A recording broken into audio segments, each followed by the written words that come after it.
I give the floor to the Indian Law Resource Center.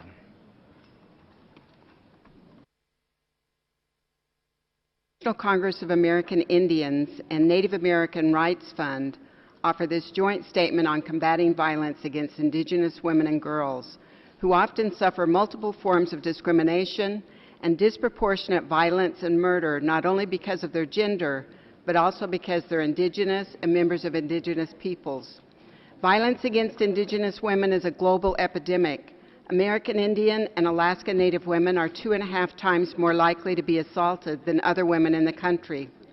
Alaska Native women suffer the highest rate of sexual assault in America, with reported rates of domestic violence up to 10 times higher than the rest of the United States. The situation can be even more dire for Indigenous women elsewhere in the world.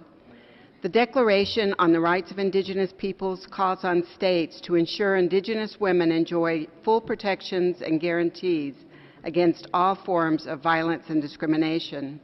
And the 2014 World Conference on Indigenous Peoples outcome document contains key decisions for focusing UN attention on addressing violence against Indigenous women.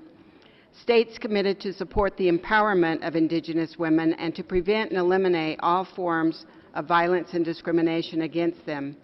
States asked the UN to enhance participation by Indigenous peoples' governments and to consider an implementing body for the Declaration. States also invited this Council to consider the causes and consequences of this violence, and we urge this Council to decide to hold a panel on this issue during its annual discussion on women's rights and to request a report from the Secretary General with recommendations to enhance the mandates of existing special procedures to request regular joint reports on this issue. Thank you very much.